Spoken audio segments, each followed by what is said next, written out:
Hadirin hadirat sekalian, kita sedang beri ruang untuk para peserta ataupun rakan-rakan kita yang lain di warganet untuk join. Jadi boleh masing-masing masuk ke dalam WhatsApp group ke bagi tahu kita dah nak start.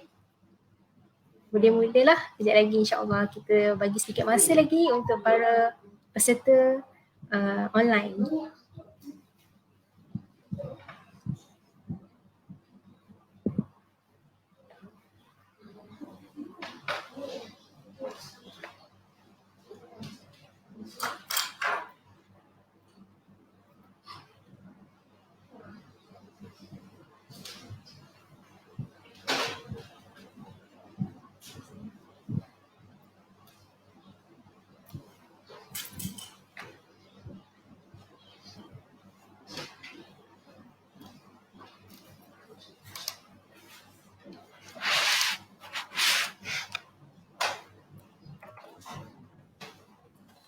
Sementara tu para peserta yang telah pun berada di ruangan komen, yang berada di Dasra Online boleh greet each other, berkenalan dengan satu sama lain dekat ruangan komen. Mungkin baru sekarang ada terjumpa kawan lama ke kan, baru terjumpa kawan-kawan yang kita dah lama tak jumpa sebab MCO ni.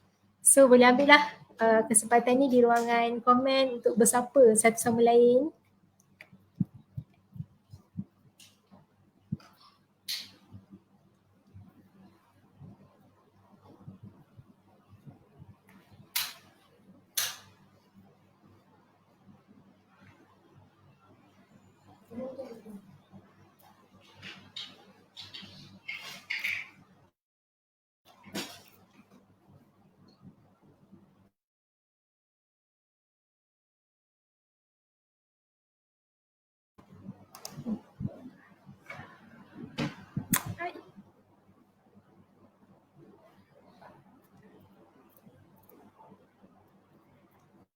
Dan saya nampak dekat ruang komen betul. Cik Farah Liza, Assalamualaikum. Waalaikumsalam Cik Farah. Ya betul Puan Maira, hari ni memang sangat panas. Berair-air mata saya driving tadi ke sini.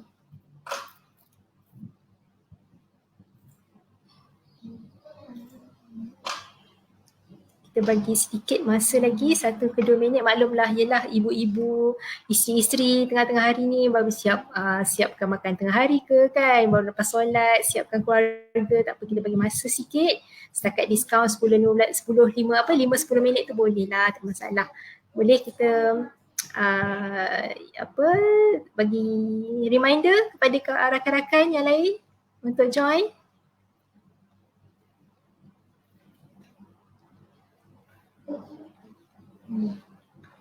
Waalaikumsalam Puan Mas Liza.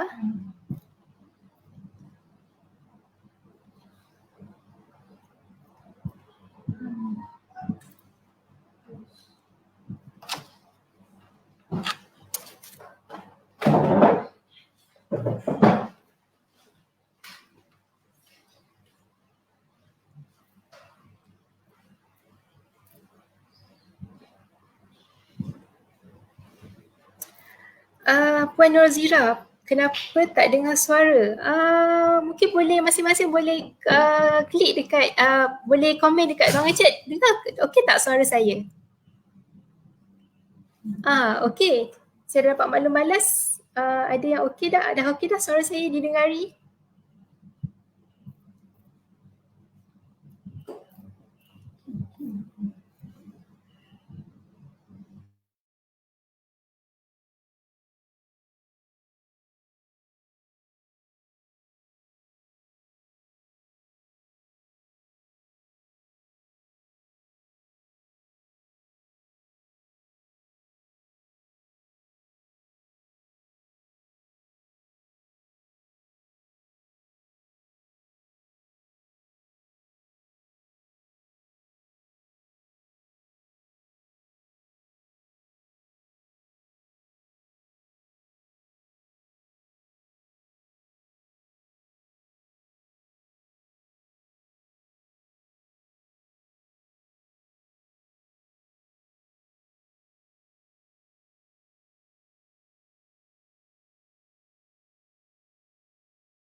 Baiklah, puan-puan, tuan-tuan dan puan-puan, saya kira setakat ni semua puan-puan lah ya, tapi kalau dah tersasul tuan-tuan tu maafkan je lah, maklumlah MC dah kadang tersasul kan.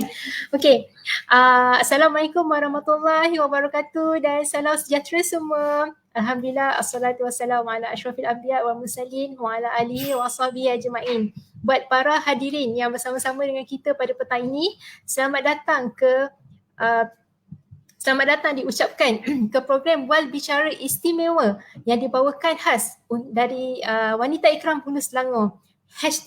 #pilih untuk berjuang. Alhamdulillah. Baiklah, dalam keadaan kita sedang beri sedikit masa kepada audiens lain untuk join. Jadi saya mulakan dulu. Kita start engine dulu dengan slot yang pertama, iaitu slot quiz. Okey, apa-apa lain kan, rare sikit kan program kali ni. Apa-apa dah terus start dengan quiz. Okey, saya ceritakan dulu macam mana cara nak menyertai. Saya akan bertanyakan 3 soalan cepu mas. Nanti puan-puan boleh masukkan jawapan dekat ruangan komen ya. Dekat ruangan komen. Jadi peserta yang paling cepat dan paling tepat jawapannya, setiap satu pemenang. Bukan kena jawab 3-3 baru menang, tidak. Soalan 1, soalan 2, soalan 3 dah boleh menang dah kalau cepat dan tepat. Di ruangan komen dan kita ada AJK yang akan memburu pemenang-pemenang di ruangan komen nanti. Okey. Bertepatan dengan program kita hari ini adalah untuk menyambut Hari Wanita. Okay? Hari Wanita yang akan berlaku dalam bulan Mac nanti. Jadi soalannya adalah, Hari Wanita dalam bulan Mac. Soalan pertama adalah, bilakah tarikh Hari Wanita sedunia? Okey, bilakah tarikh Hari Wanita sedunia? Cepat-cepat puan-puan boleh cepat-cepat jawab dekat ruangan komen. Boleh Google, boleh cari info-info dekat tempat-tempat lain, tak apa. Tapi boleh blast, boleh banjirkan kita punya komen dengan jawapan-jawapan dan nanti AJK akan zoom siapa yang boleh memenangi untuk quiz soalan yang pertama. Boleh teruskan menjawab, saya bagi masa sikit. Bilakah tarikh Hari Wanita sedunia? Bukan peringkat Malaysia ke, peringkat negara jiran ke, tidak. Peringkat dunia. Okey, Alhamdulillah dah ada dah. Okey, JK saya dah maklumkan, dah ada dah pemenang untuk soalan yang pertama. Baiklah, kalau ada Hari Wanita kan, takkan ada hari saya, takkan saya saja je. Maksudnya takkanlah tak ada tema, takkanlah tak ada slogan kan, takkanlah tak ada isu yang dibawa untuk tahun tu. Jadi soalan yang kedua untuk tuan-tuan dan puan-puan, apakah tema Hari Wanita sedunia tahun ini? Apakah tema Hari Wanita sedunia tahun ini? Boleh teruskan menjawab di ruangan komen. Dan sekali lagi saya bagikan sedikit masa untuk tuan-tuan dan puan-puan mencari maklumat yang diperlukan. Apakah tema Hari Wanita sedunia tahun ini?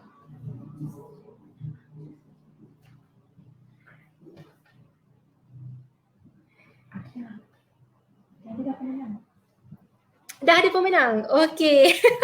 Pantas ya, bagus je lah. Puan-puan, para isteri, para ibu kena memang buat kerja sangat laju dan cepat. Jadi kira cari maklumat pun cepat. Memang mantap semuanya. Okey, dah dapat dah. Baiklah. Seperti yang kita semua maklum, panel kita hari ini adalah seorang cancer survivor kan. Dan suka saya kongsikan juga bulan Februari ini juga adalah bulan berlakunya Hari Kanser Sedunia. Hari Kanser Sedunia, penyakit yang sangat rapat dengan wanita kita dan juga salah satu pembunuh utama wanita ya. Jadi soalan saya adalah, bilakah Hari Kanser Sedunia? Bilakah Hari Kanser Sedunia? Macam cantik kan? Februari kita ada Hari Kanser, Mac kita ada Hari Kanser Sedunia. Jadi program hari ini kita combine macam shampoo 2 in 1. Kita sambut Hari Wanita, kita sambut juga Hari Kanser Sedunia dengan mengetengahkan satu isu yang bukan lagi satu isu biasa dalam kalangan wanita yang akan kita bincangkan sebentar lagi. Ya, kami masih menunggu jawapan daripada pihak peserta.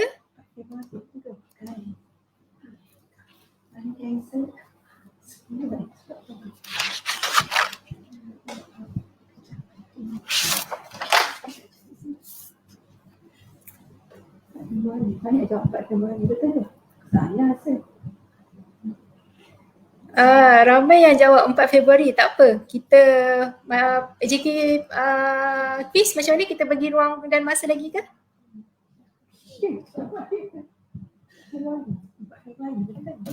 Okey, Alhamdulillah kita dah dapat jawapannya. Memang laju untuk apa ni, puan-puan mencari maklumat untuk menjawab soalan quiz pihak penganjur. Alhamdulillah kita dah dapat pemenang yang dicari-cari. Pemenang akan dihubungi nanti. Oh ya, pemenang akan diumumkan pada siri yang kedua. Kalau puan-puan perasan, dekat dalam kita punya poster iklan, dia ada 2 siri kan. Siri pertama hari ini dan siri kedua pada bulan Mac nanti. Jadi stay tune. Pemenang akan didedahkan, akan diumumkan pada siri yang kedua. Jadi kena follow rapat lah FB Ikram, Wanita Ikram Hulu Selangor untuk tahu pemenang dan ke program yang seterusnya. Baiklah, selain pada itu, kita ada satu lagi pertandingan.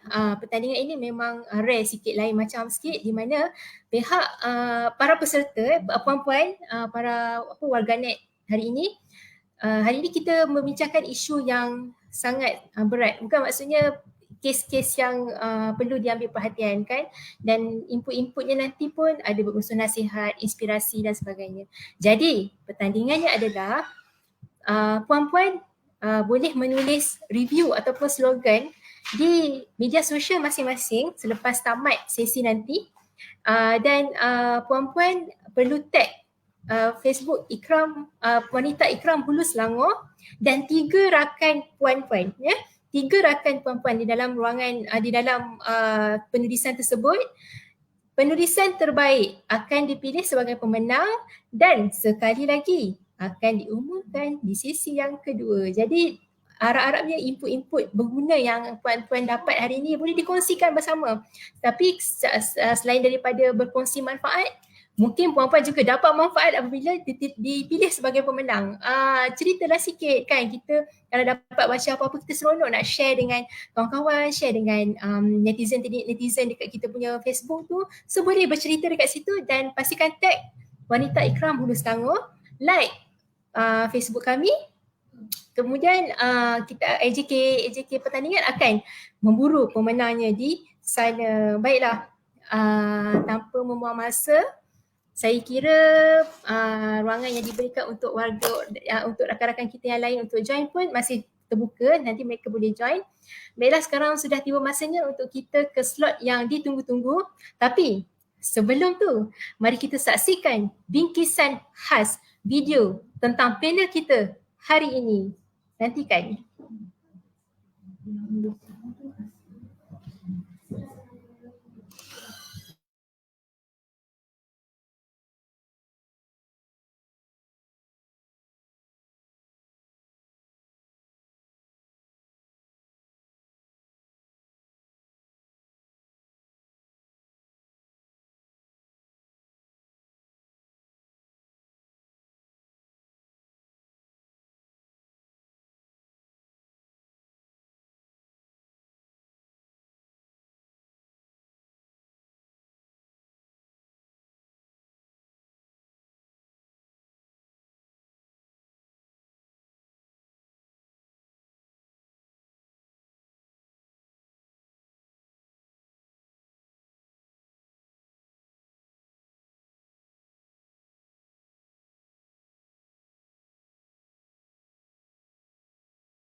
Hadirin hadirat, kami mohon sedikit masa, berlaku sedikit teknikal di bahagian belakang. Sekarang kita cuba sekali lagi.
Tiap apa yang mematah tegakmu, tiap yang menolak, tiap yang memijak hendak, biar di belakangmu, jangan dikenang, moga dibuang dendam dan sayu.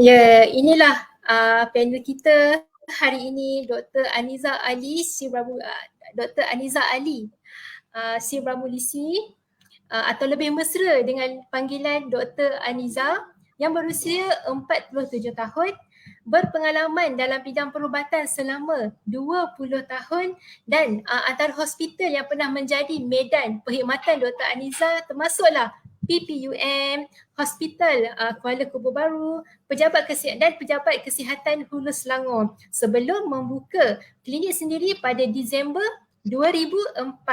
Antara anugerah yang Dr. Aniza pernah rangkul adalah Anugerah Perkhidmatan Cemerlang Kementerian Kesihatan Malaysia, Usahawan Terbaik National PUNB 2007, pemenang tempat pertama Anugerah Ibu Muda Bestari 2009, Anugerah Usahawan Nasional Sedekat PUNB 2010.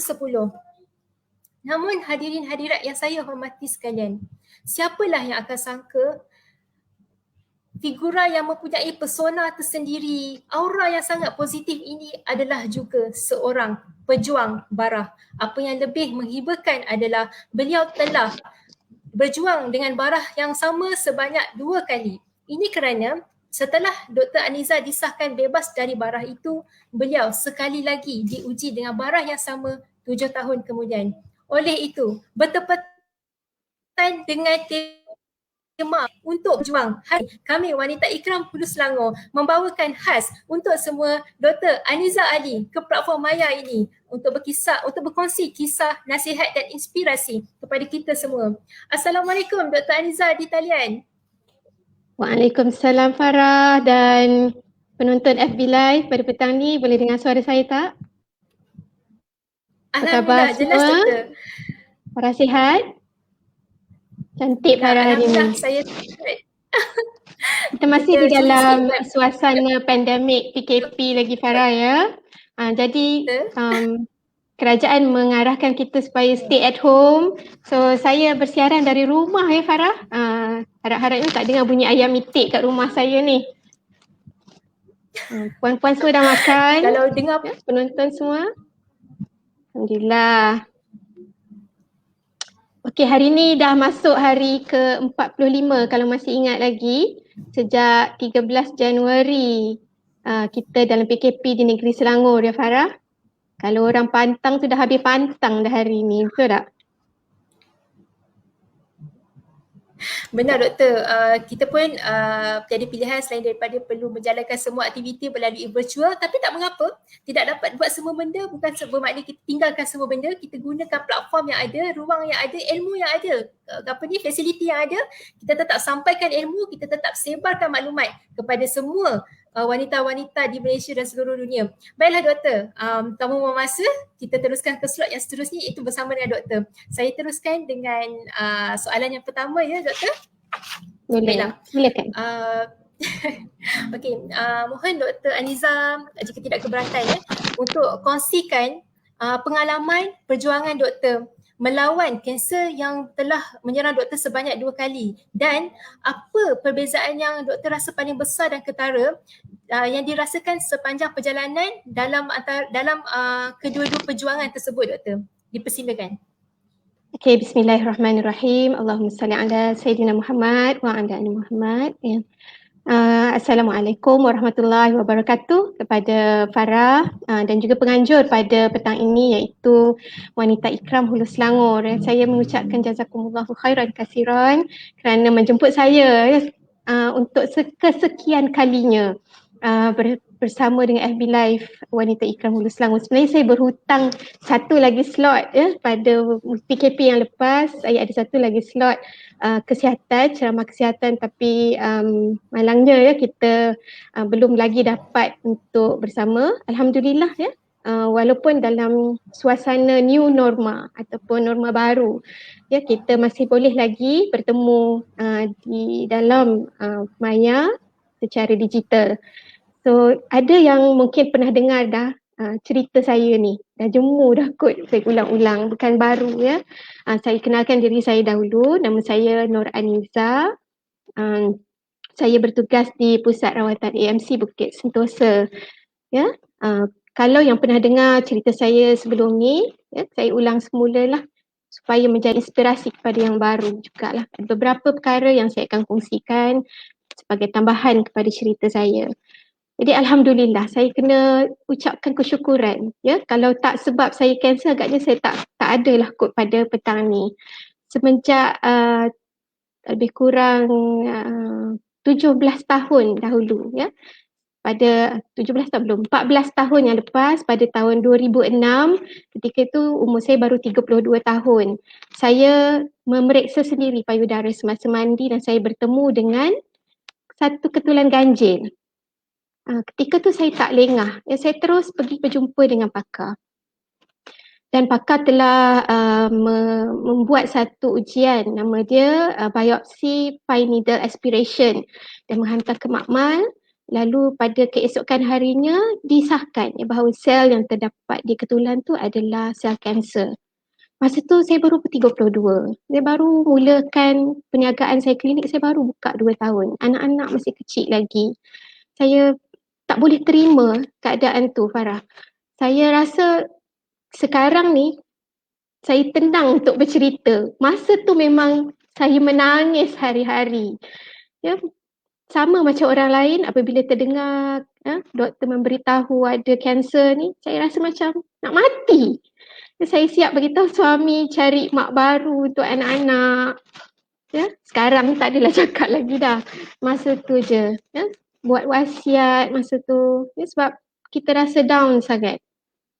Tapi saya tidak pula memandai-mandai sendiri menyerahkan semuanya kepada doktor untuk membuat keputusan. Masa tu doktor kata kena buat pembedahan untuk buang lam. Nama dia lumpectomy. So saya melalui satu pembedahan lumpectomy, white excision lumpectomy di Pusat Perubatan Universiti Melaya. Masa tu saya kuat lah, kita rasa kuat lagi. Ya. Lepas daripada operation saya terus balik. 3 hari lepas tu saya dah drive kereta. Bawa anak-anak pergi sekolah, dah masuk kerja semula. Dan kemudian selang sebulan lepas tu saya melalui satu lagi pembedahan iaitu buang kelenjar di bahagian ketiak sebelah kiri. Okay. And then diikuti dengan radioterapi sebanyak 25 cycle. Masa tu pagi suami hantar saya pergi hospital Beacon. Sekarang nama Beacon, dulu namanya Wijaya. Petang saya masuk kerja sampai kerja malam. Ya, begitulah terusnya. Kita rasa nak berjuang sangat masa tu. Ya, saya nekat untuk sihat. Saya melalui semua rawatan masa tu. Dalam masa yang sama sebenarnya saya baru saja dapat tawaran mengerjakan haji.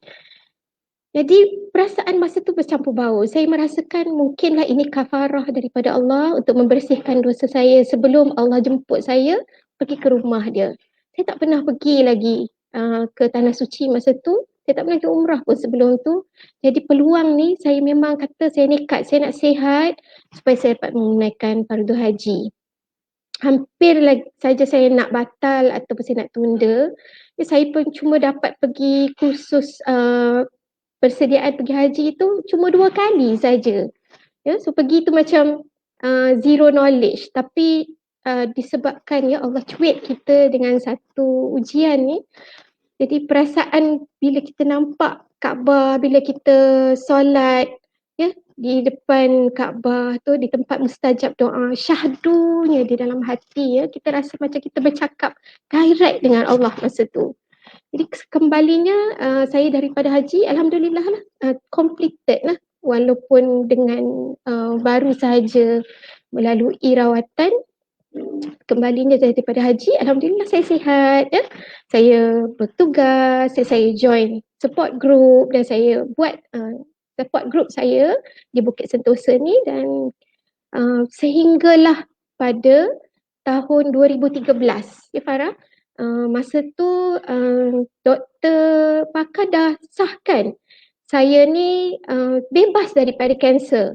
Doktor berikan saya ubat hormonal therapy, pil yang saya makan setiap hari selama 5 tahun. Jadi doktor kata tak payah makan dah, saya dah sihat. Okay. Saya pergi rutin check up iaitu mammogram dan ultrasound, screening ataupun ujian saringan. Ya.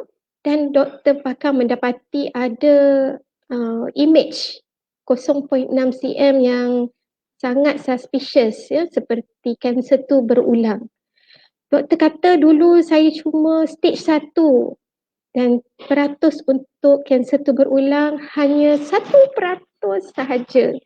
Rupanya 1% tu adalah saya. Dan saya membayangkan nombor 1 tu bukan sesuatu untuk saya julang, tetapi dia satu gergasi yang besar seolah-olah menghempap ke atas diri saya. Ya, masa tu memang rasa gelap dunia. Ya, saya kata apa salah saya ya?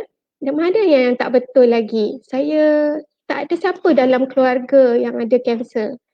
Saya tak merokok, saya menjaga kesihatan saya. Ya, saya seorang doktor, saya aware, saya buat pemeriksaan sendiri payudara. Ya. Saya jaga pemakanan, saya bersenam, ya, tapi Allah memang pilih saya untuk jadi 1% tu.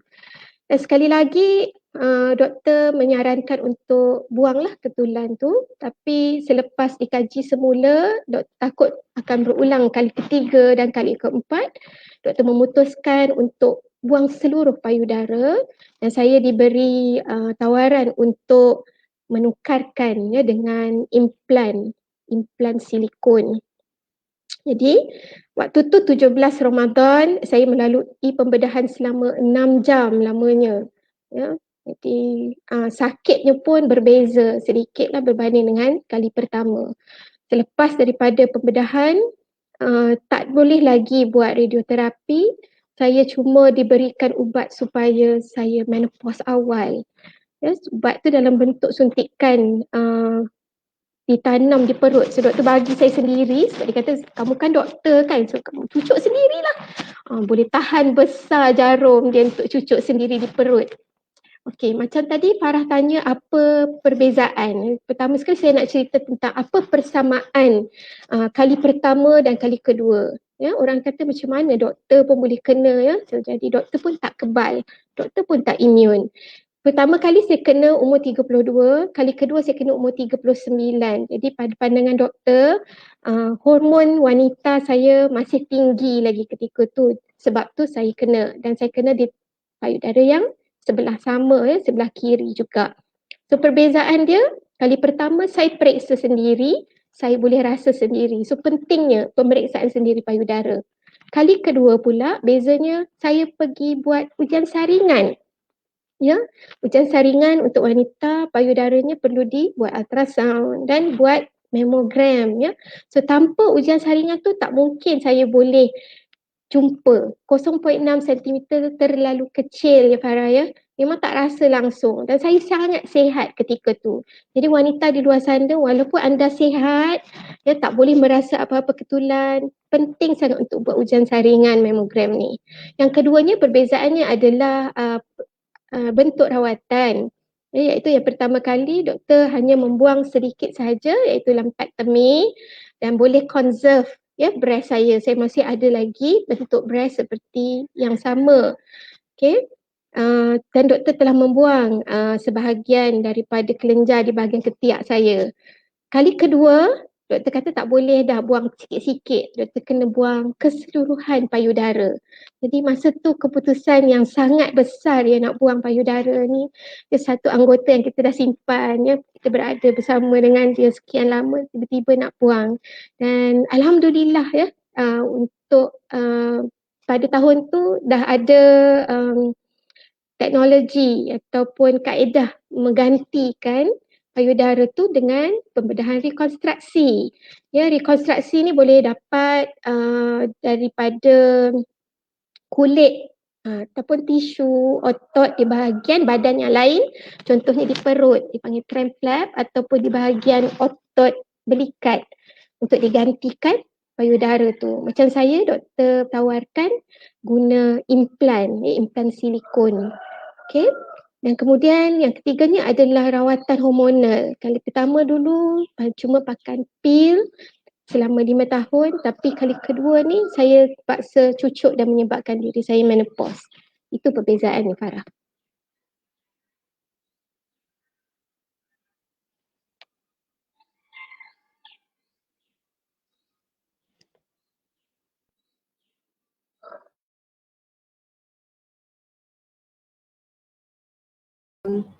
Input doktor, tapi jelah bercerita tentang kisah sebenar dan semua orang tahu organ itu adalah satu-satunya antara organ yang memang kita sebagai wanita pun sangat menjaga kan. Tapi diuji pula mula-mula rasa okey dan tiba-tiba kena berpisah kan.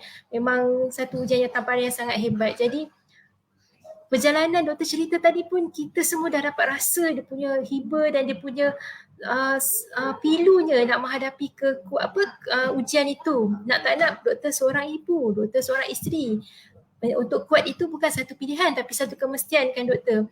Jadi saya nak tanya doktor, apa sumber kekuatan doktor ketika melalui hari-hari yang berlalu sebagai seorang pejuang barah?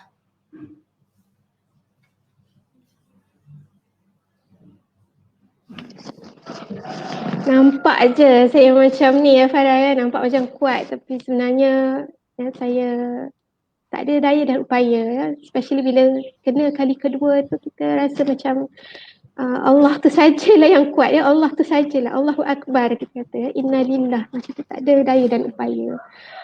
Tapi ya kita kena selalu ingat ya, Allah uji tu ada sebab dia ya. Allah uji sebab Allah nak tengok kita sabar ataupun tak. Allah tak uji kita lebih daripada apa yang kita mampu. Okay. Jadi memang di dalam Quran pun Allah ada cakap bolehkah kamu sangka kamu itu sudah cukup beriman sedangkan kamu belum diuji, betul tak? Jadi saya sambung sikit lah kisah saya ni. Nampak macam panjang pula cerita. Boleh ya Farah? Boleh doktor, itulah tujuan utama kita kidnap doktor petang ni. Hari saya operation ya 6 jam tu, hari tu maid saya lari. Tinggal anak saya yang kecil kat rumah. At the same time office saya kat klinik kena pecah pencuri ya. So saya cakap dengan doktor saya nak balik awal lah, kesian kat anak-anak kat rumah bulan puasa.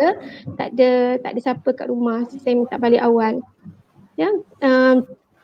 Kita memang rasa banyak sangat masalah kita ya.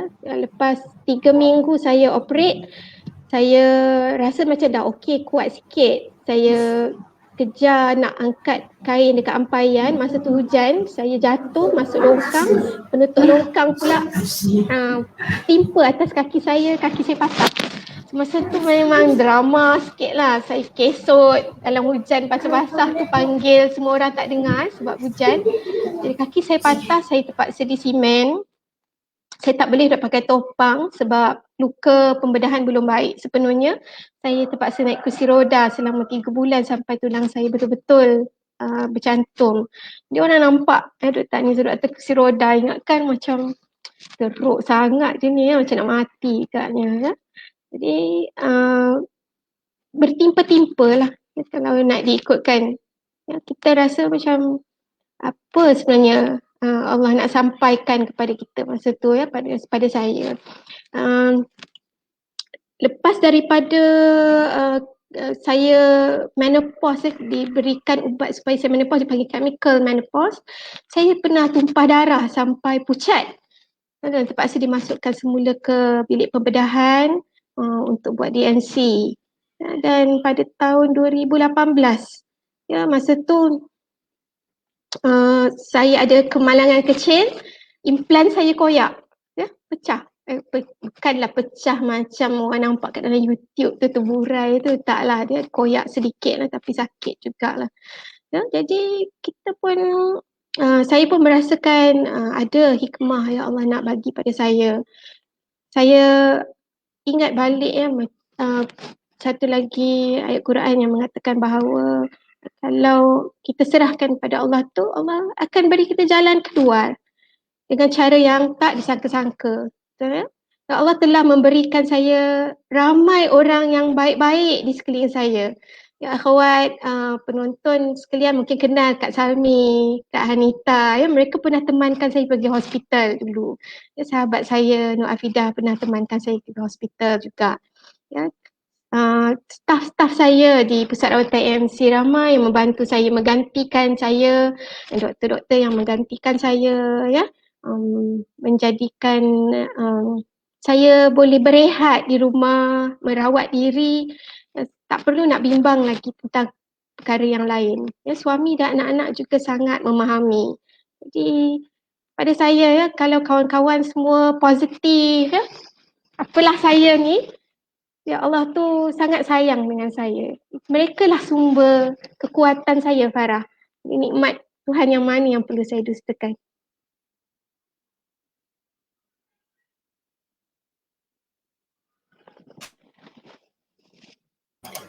Kata-kata doktor mengingatkan saya kepada firman Allah dalam surah Alam Nashrah, inna ma'al usri yusra wa inna ma'al usri yusra. Dalam Allah itu membubuhkan ujian, banyak rahmat-rahmat, kesenangan, bukan kesenangan, jalan keluar melalui akhwat doktor. Itulah yang dikatakan kadang-kadang friends in need is a friend indeed kan. Ya, betul lah, kita semua jika dapat merasai nikmat bersahabat seperti itu. Alhamdulillah. Sangat indah, sangat indah. Baiklah doktor, soalan seterusnya. Saya mohon komen peribadi doktor.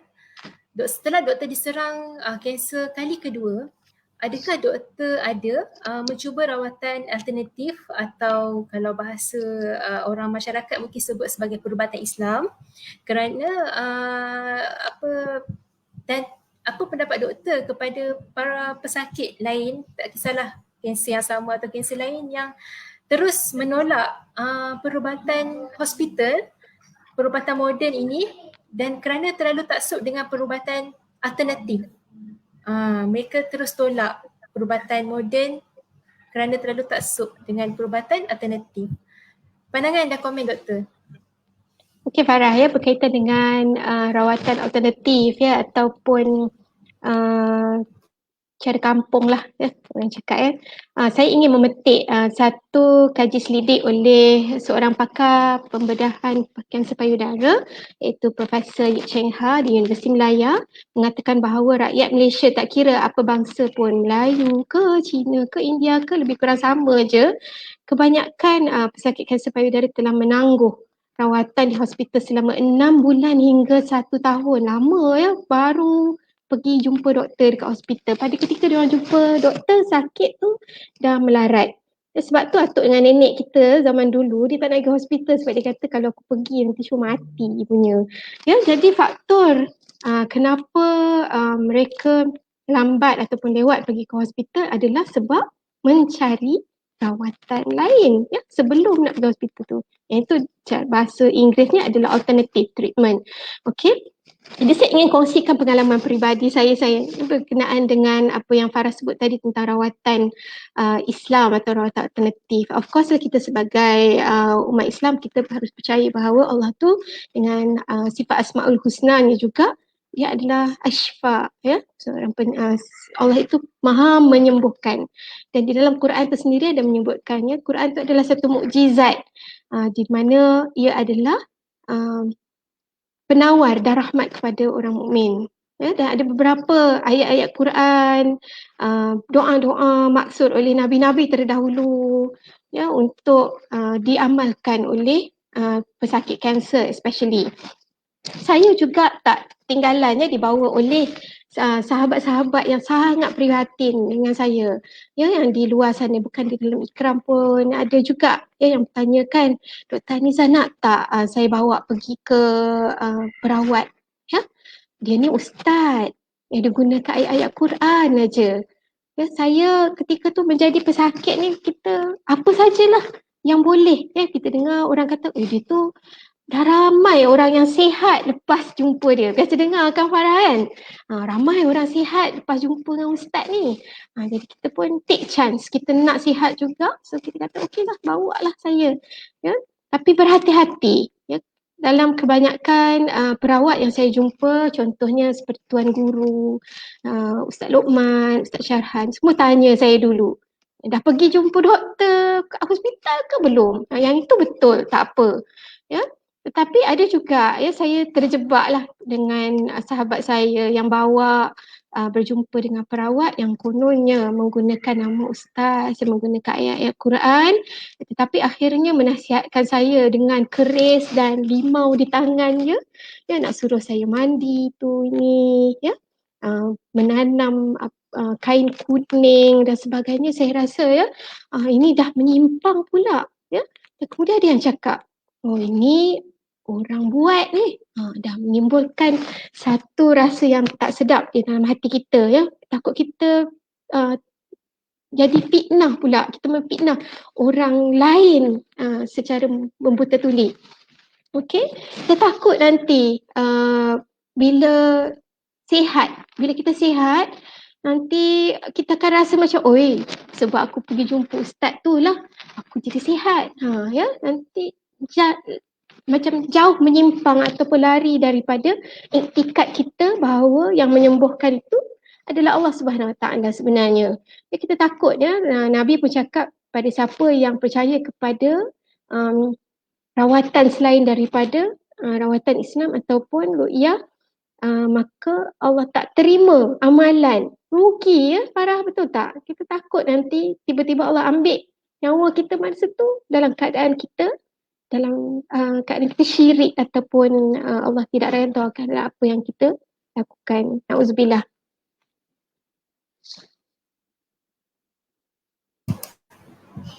Jelas penjelasan doktor.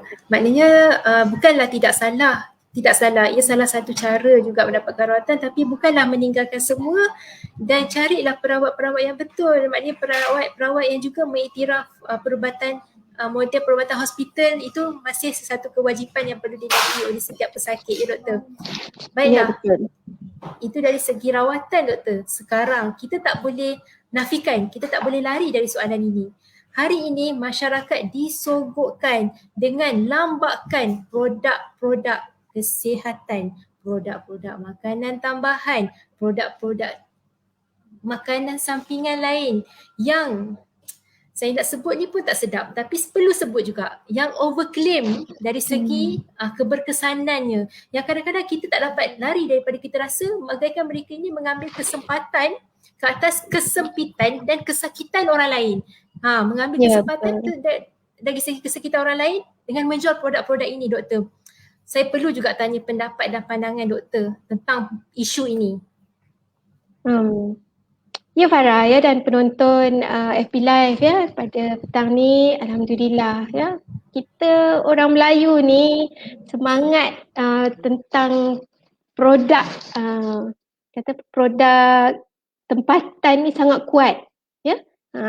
Jadi kita, kalau orang Melayu ni dia suka kalau didengar benda tu datang dari pokok ke, daun ke, bunga ke, dia ingat macam ulam, boleh petik, makan, lepas tu awet muda, cantik macam tu. Ya, tapi baru ni saya ingat masa PKP yang lepas lah ya, viral tentang satu pokok ni, apa nama dia? Lidah mak mertua ke apa. Sampai beratus-ratus harga dia orang jual. Kan? Semua orang ingat macam best saja. Dapat menapis udara bersih di dalam rumah. Rupa-rupanya ya, baru keluar tahu ya, pokok tu beracun. Kan? Ada orang mati sebab ada pokok tu kat dalam rumah. So, tak semua benda yang berasaskan tumbuhan tu selamat ya untuk dimakan. Okey.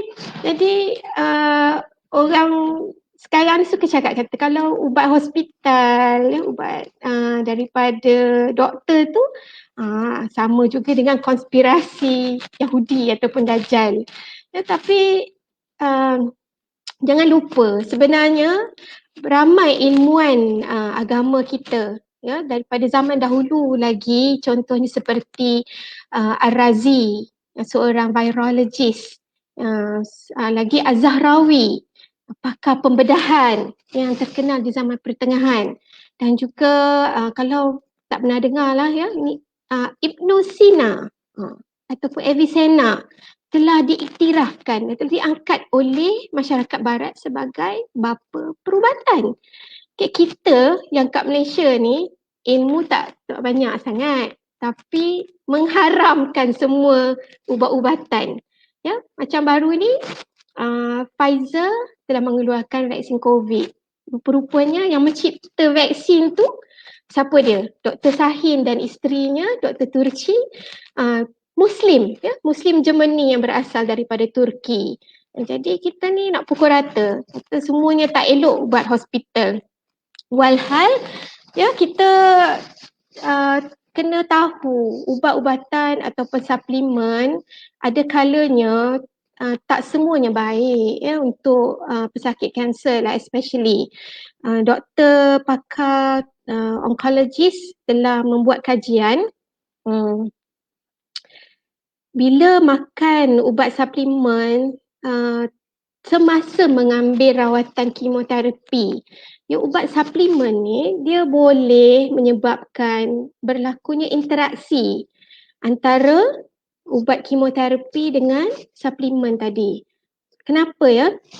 Suplemen yang kita makan ni walaupun ditulis kat situ ada kandungan bahan-bahan, contohnya macam daun rerama yang dikatakan boleh menyembuhkan kanser 100,000 kali lebih baik.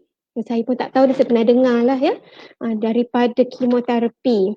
Ada mengandungi apa lagi? Belalai gajah, keladi tikus, tapi tak ada tikus dekat dalam tu ya Farah ya. Kalau ada tikus saya pun tak nak ambil lah.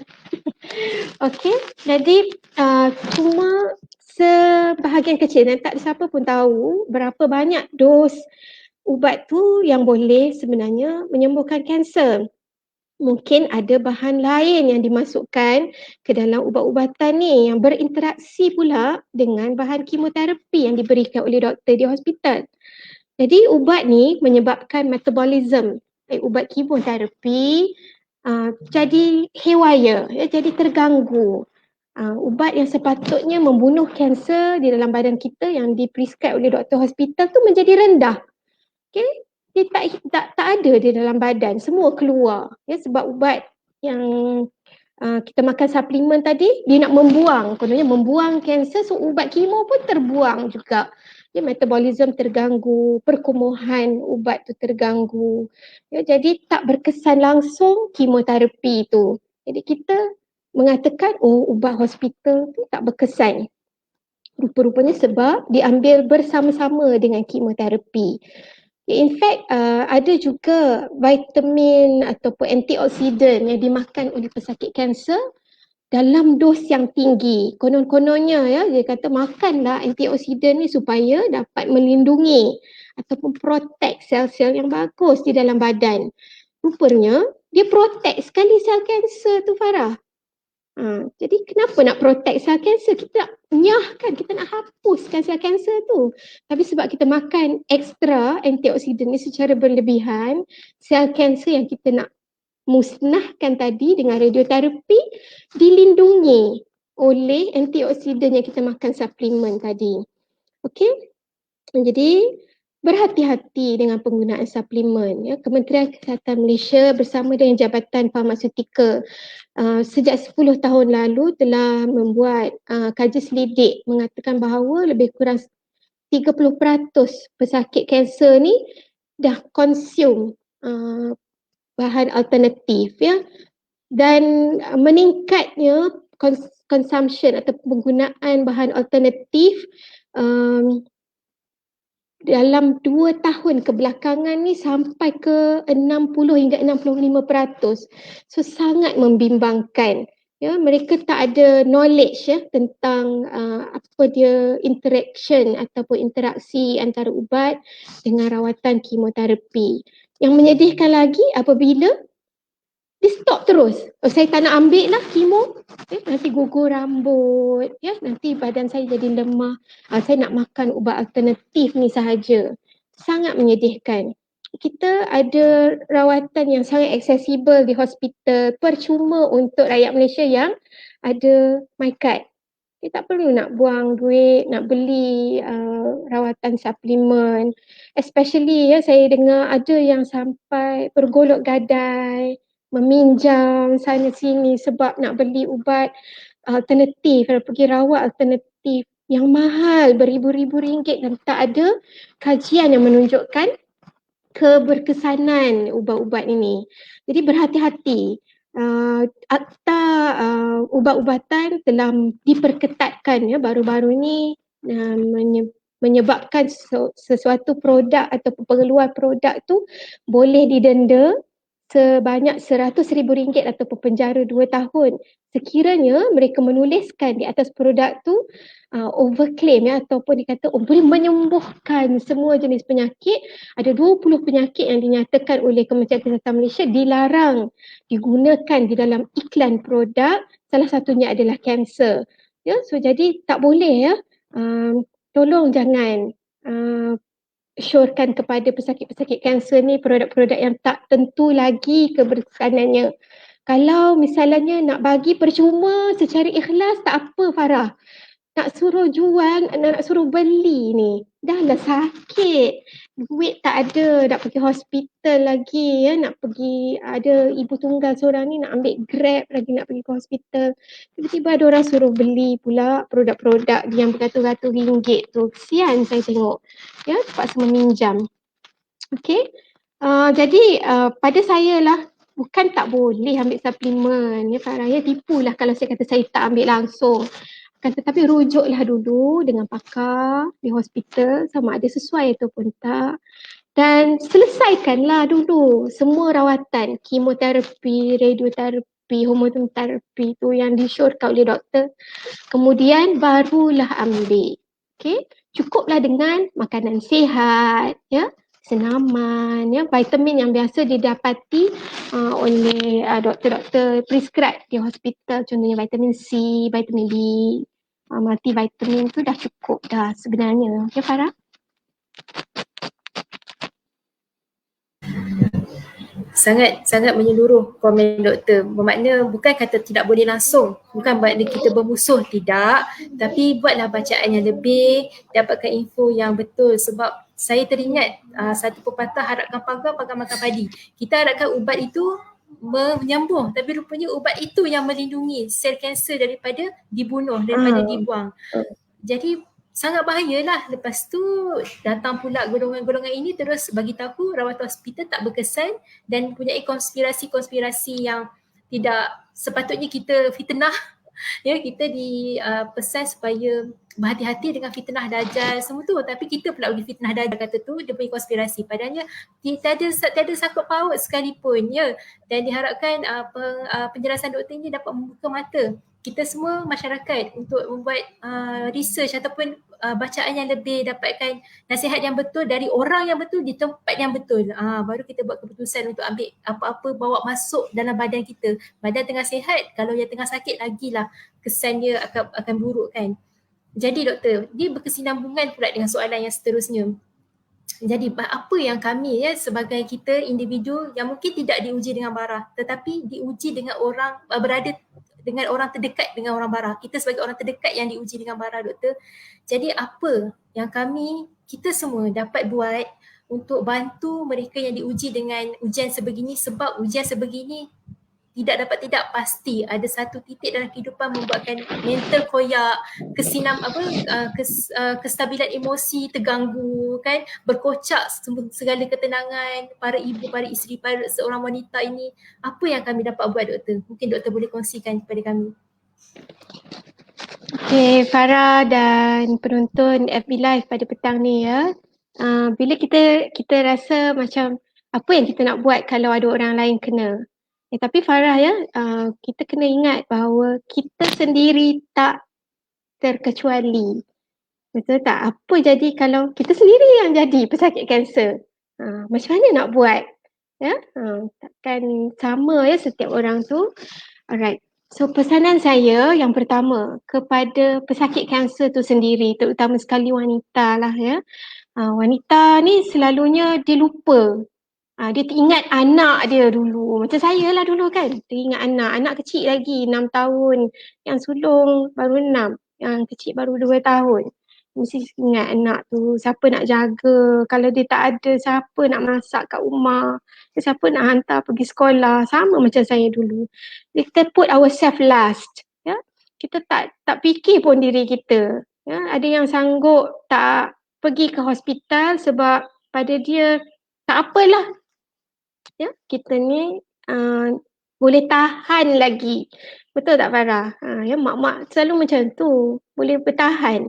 Tapi sebenarnya memberi masa atau menangguhkan tu sangat bahaya ya. Sebab sel kanser ni kadar dia duplicate ataupun dia merebak tu sangat cepat. Ya, kalau kata kita potong kuku setiap minggu sekali ya, hari Jumaat kita baru potong kuku. Sebab kuku kita baru panjang sikit. Tapi sel kanser dia duplicate ataupun dia merebak tu 100,000 kali lebih cepat daripada sel-sel badan kita yang lain. So menangguhkan tu sangat bahaya.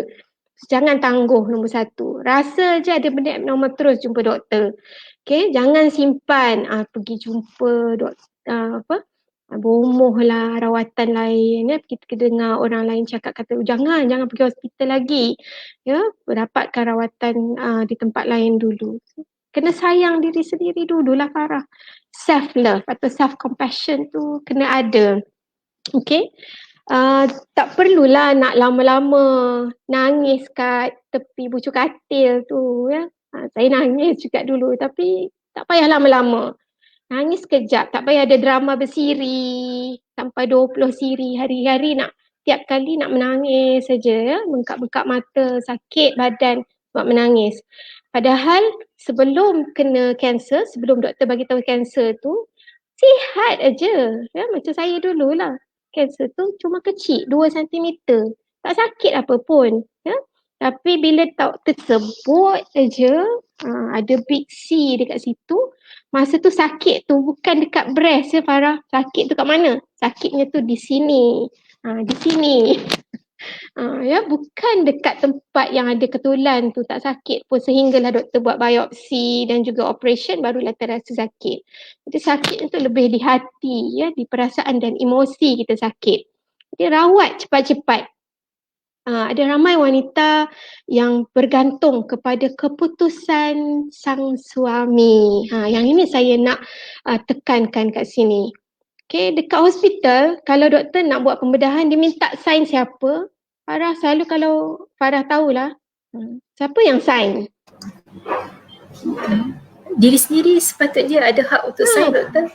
Betul, patient sendiri yang kena sign. Melainkan kalau minor, ya, contohnya seperti kanak-kanak di bawah umur ataupun orang yang tak boleh nak buat keputusan sendiri. Ya, jadi wanita harus membuat keputusan sendiri yang terbaik untuk diri dia, bukan berdasarkan apa yang orang lain cakap, ya, orang lain yang terpaksa buat keputusan untuk dia. Tak. Kalau hari-hari nak masak kat dapur, dia tanya suami nak masak apa, kita masak aja kan, laki tu makan aja apa kita masak. Tiba-tiba nak buat satu keputusan yang besar ke atas tubuh badan kita, masa tu perlu kita nak tanya dengan suami. Orang lelaki ni secara psikologinya ya Farah, dia sayang isteri dia takut ya isteri dia tu sakit, dia takut isteri dia tu terseksa. Jadi naluri seorang suami yang sayangkan isteri dia, tak nak isteri dia sakit, dia kata dia follow je apa isteri dia nak buat. Kalau isteri dia tu yang tak nak operate, tak nak buat rawatan, suami yang penyayang ni setuju. Tak apalah, isteri saya tak nak buat. Sebab dia takut nanti isteri dia sakit, isteri dia pula marah dia. Itu abang lah yang suruh. Betul tak? Biasalah tu kan, kita mesti nak marah je, nak gaduh. Ya? Gaduh-gaduh manja Farah. Farah tak ada experience lagi ni. Okey, jadi suami sebenarnya dia nak isteri dia sihat dan dia sangat respect apa sahaja yang isteri dia buat keputusan terbaik untuk diri dia sendiri. Ya, wanita apabila melalui rawatan, masa tu je dia nampak macam selebet, macam tak elok, tak cantik. Tetapi habis saja rawatan, wanita boleh sihat, boleh berkhidmat semula dengan suami, boleh berfungsi seperti wanita yang lain.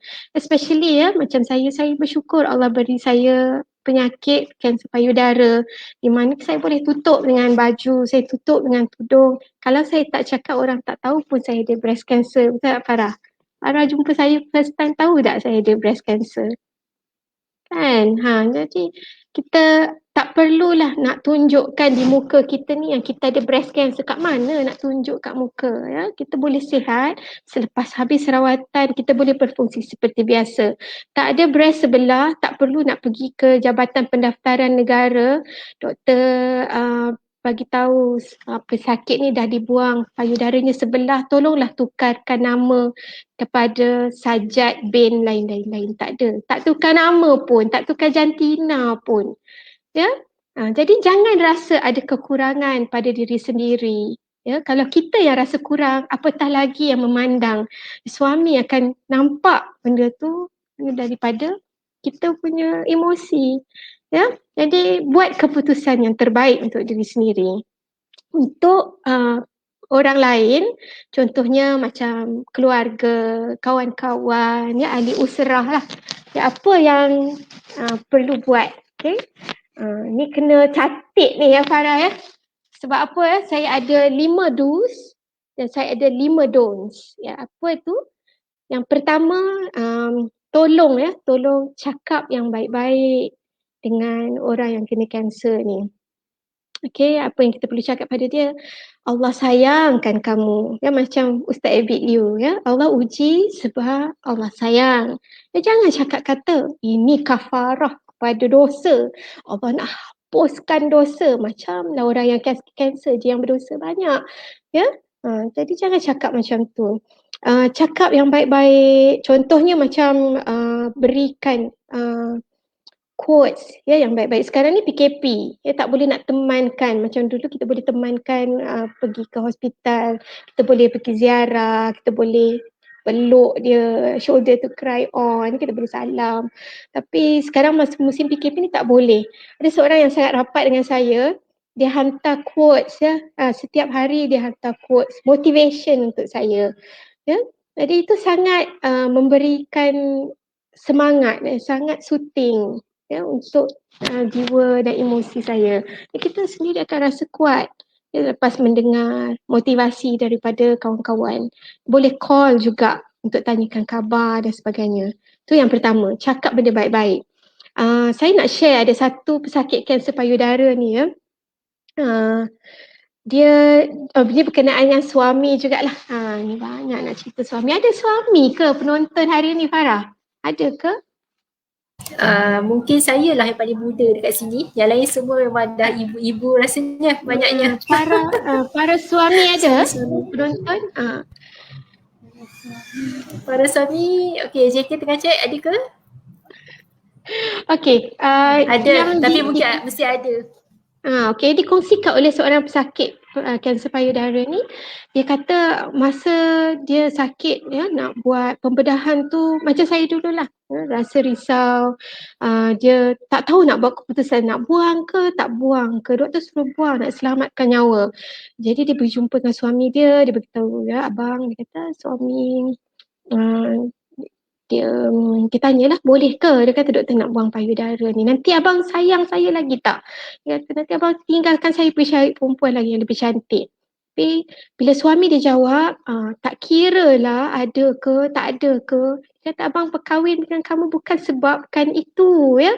Jadi dia rasa, share dekat dalam Facebook, dia kata dia rasa semua beban di bahu dia terangkat.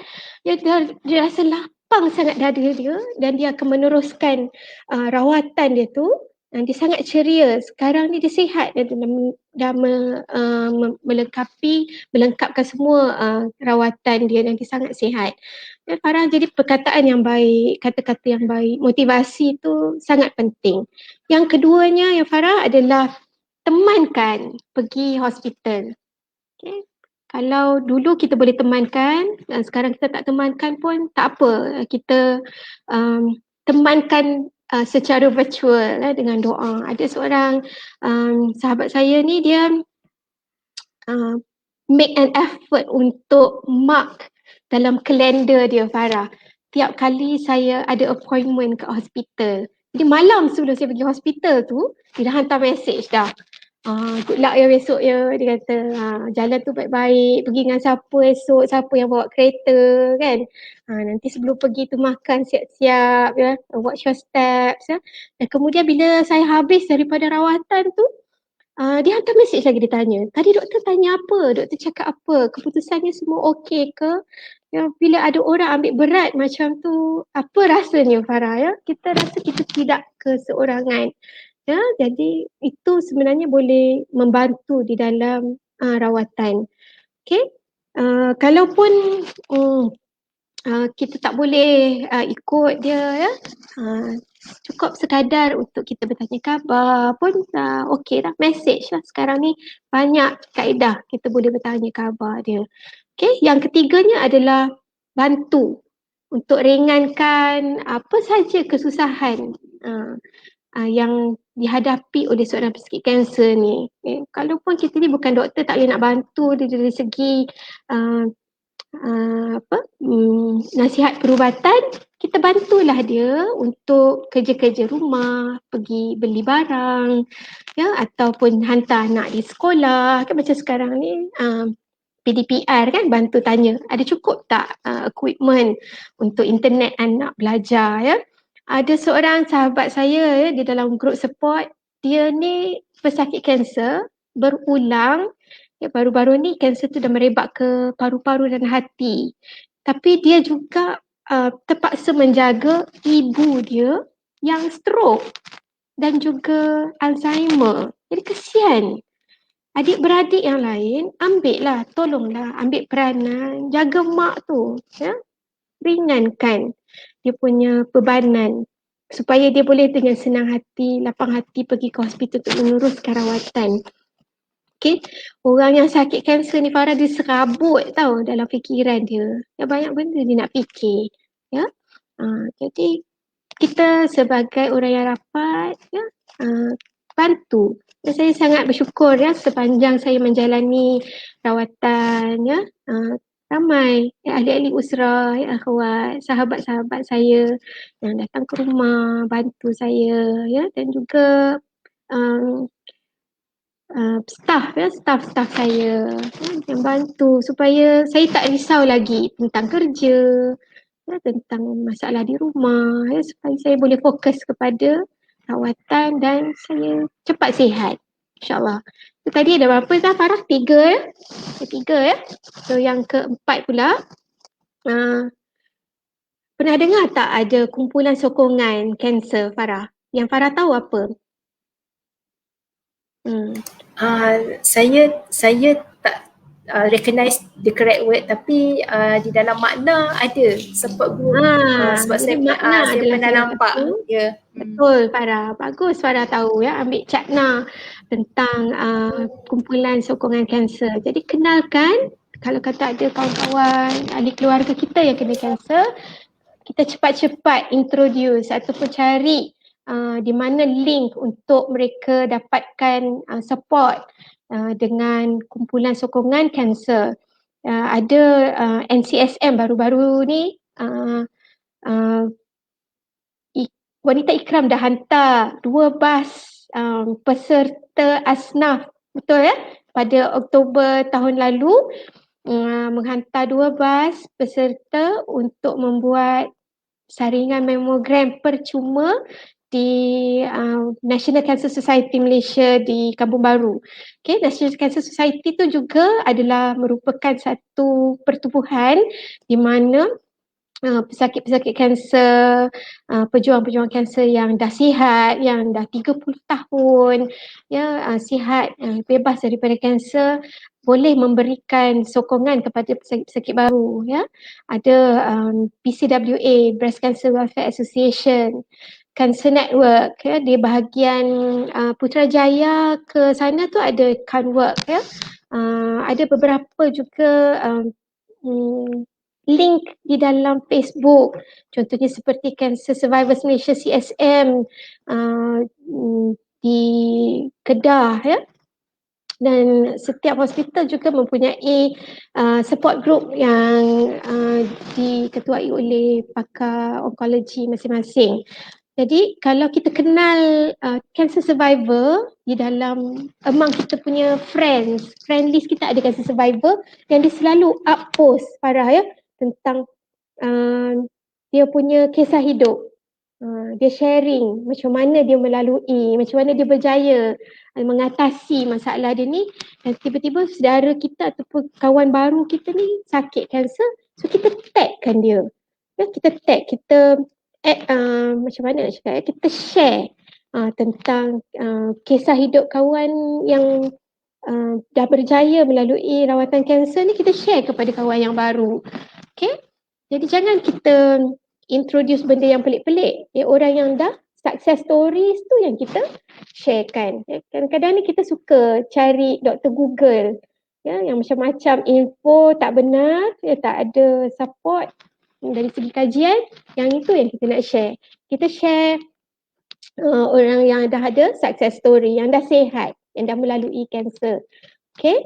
Ada orang yang memberikan maklumat yang salah, contohnya seperti kawan saya, dia tak nak buat radioterapi sebab ada adik-beradik dia tunjukkan gambar orang yang terbakar selepas radioterapi.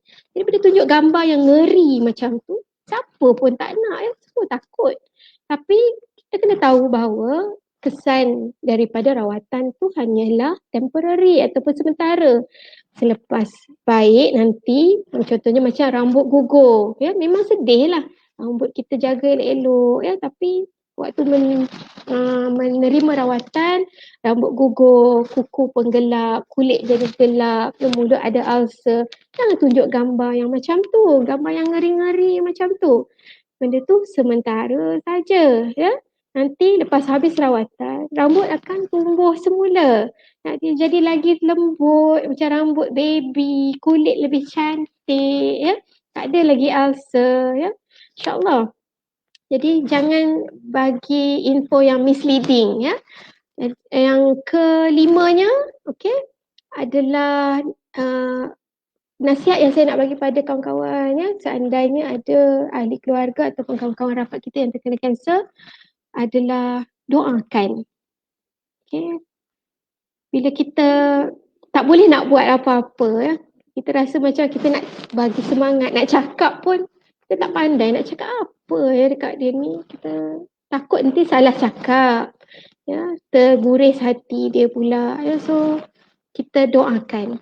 Ya, Rasulullah bagi tahu doa yang mustajab, ya, yang Allah senang makbulkan adalah antaranya doa orang yang jauh, ya, tanpa diketahui oleh orang yang didoakan.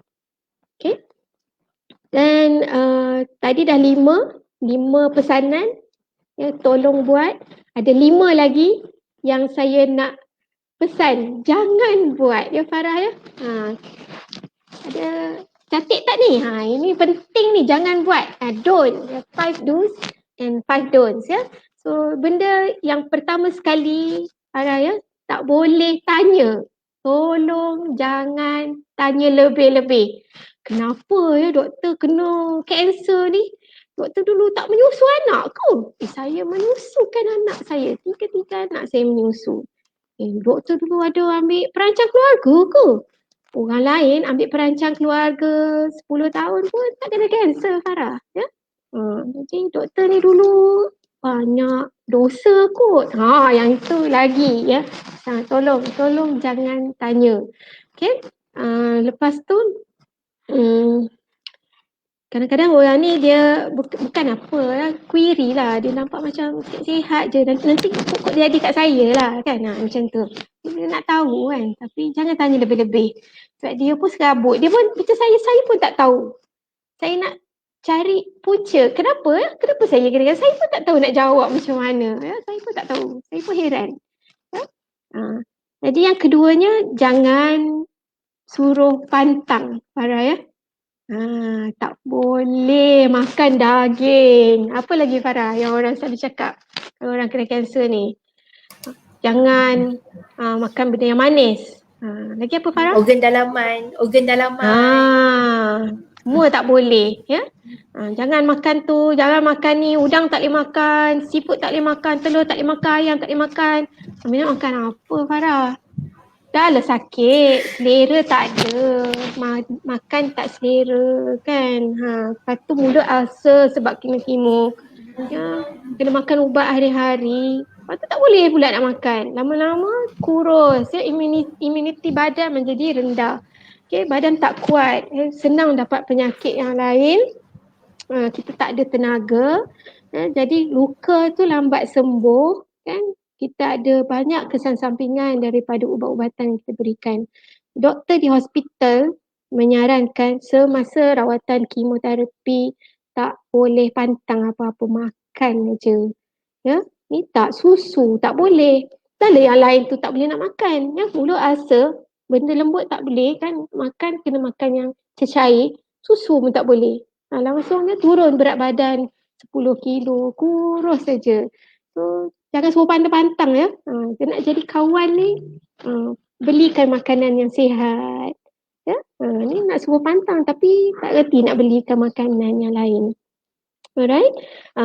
Dan yang ketiga dia, ya Farah, jangan jadi, kat sini ramai makcik-makcik anti-anti ya. Baru ni kita dengar anti vaksin.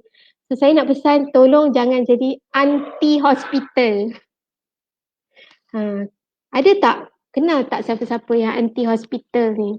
Dia dengar je orang sakit, jangan pergi hospital lah. Pergi dulu, dapatkan rawatan dekat sini. Pergi dulu jumpa ustaz. Pergi jumpa bomo. Nanti saya kenal ni ada orang yang boleh ubatkan ni. Jangan buat pembedahan dulu ya.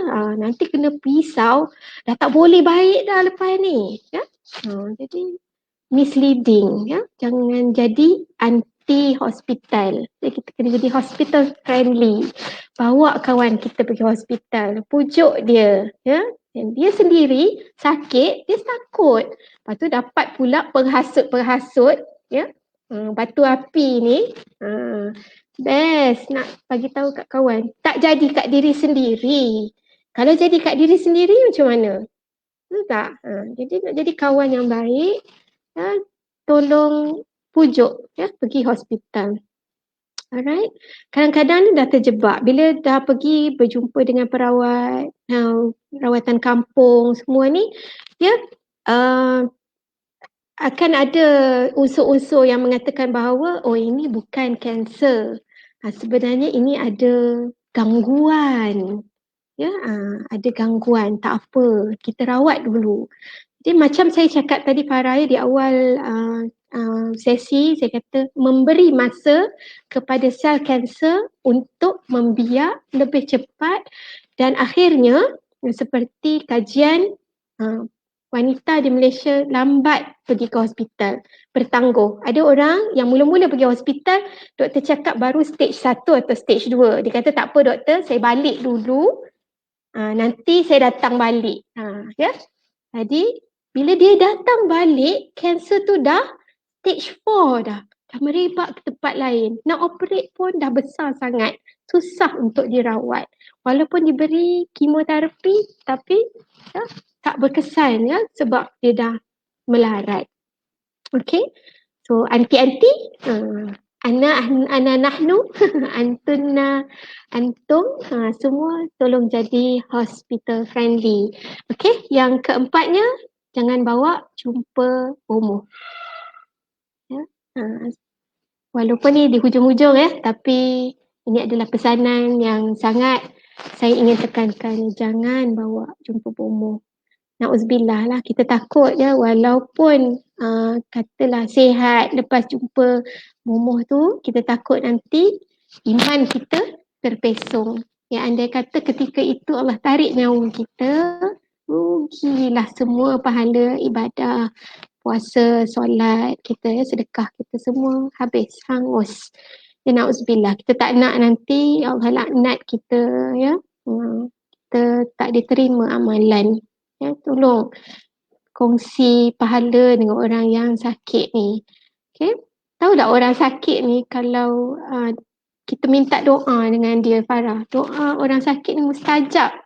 Percaya tak Farah? Ya. Jadi kalau kita jumpa orang sakit, kita minta doa dengan dia. Okay? Suruh dia doakan. Anak saya nak SPM tahun ni. Makcik tolong doakan anak saya, boleh tak? Kena mengena pula aku sakit kan. Makcik tahu tak doa makcik ni mustajab. Ya Allah, tak ada hijab. Ya, doa makcik sangat mustajab. Okay? Jadi kena tahu bahawa ada rawatan yang tak boleh. Jangan nanti terpesong akidah, na'udzubillah. Okay? Yang akhir sekali saya nak pesan, tolong jangan jual produk.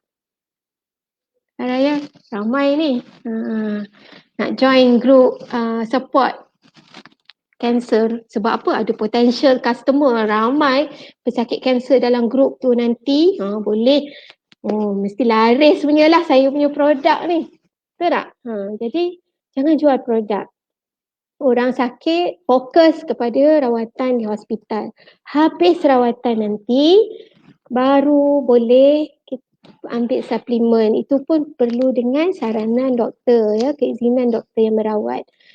Jangan suruh orang keluarkan duit EPF, ambil duit sara hidup untuk beli rawatan alternatif. Okay, gunakan duit tu untuk guna rawat diri sendiri, beli makanan yang sihat. Okay. Mudahkan untuk hidup kita. Contohnya macam kita beli makanan.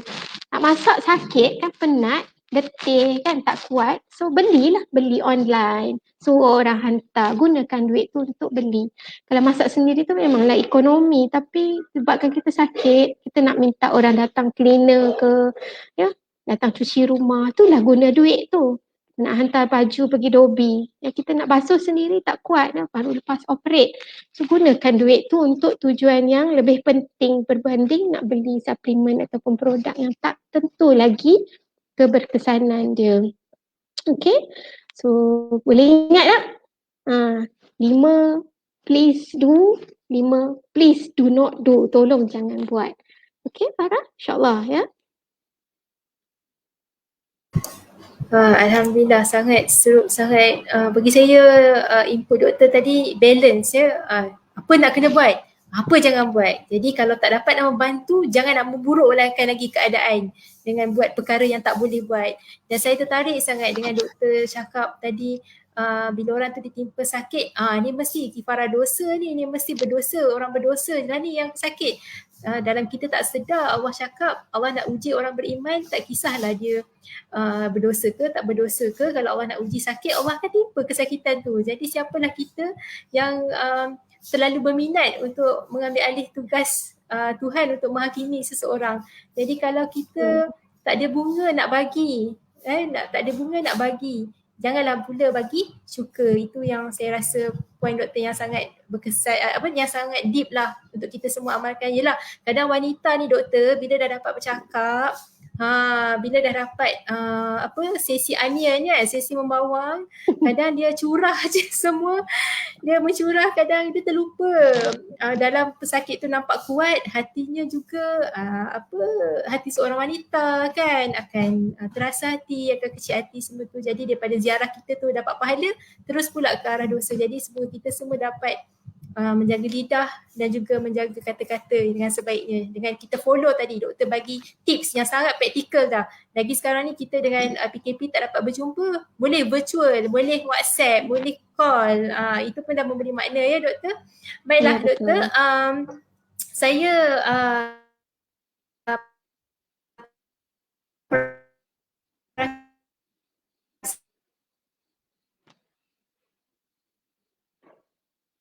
ada gangguan audio sikit Farah.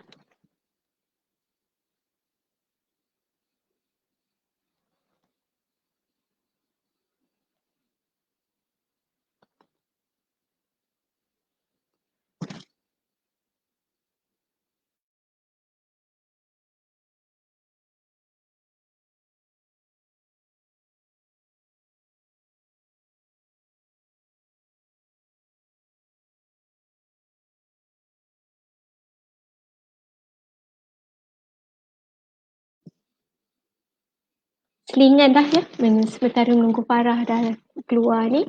Saya ingin tambahkan sikit lah, ni bukan iklan, tapi saya ada satu support group untuk kanser wanita di Hulu Selangor ni.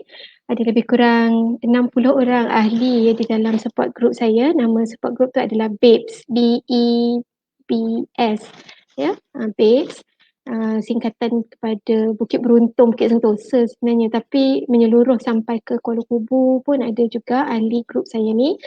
Dan alhamdulillah ya, walaupun di dalam tempoh PKP kami masih bertemu secara virtual ya, untuk memberikan semangat kepada ahli-ahli di dalam grup ni. Sejak tahun 2009 ya, mula-mula tak ramai, 10 orang macam tu, tetapi kita tahu bahawa WHO telah merekodkan bahawa sekejap Farah boleh ya ambil masa sikit, sorry. Setiap 1 minit itu ada 17 orang meninggal dunia sebabkan oleh kanser. Kanser ni merupakan penyakit nombor 2 ya, tertinggi menyebabkan kematian. Jadi nisbah wanita yang mendapat kanser payudara di Malaysia ni adalah setiap satu di dalam 18 orang yang mendapat kanser payudara ya Farah. Jadi kadang-kadang tu di sekeliling kita ada pesakit kanser payudara yang mungkin belum lagi berjumpa dengan kumpulan sokongan.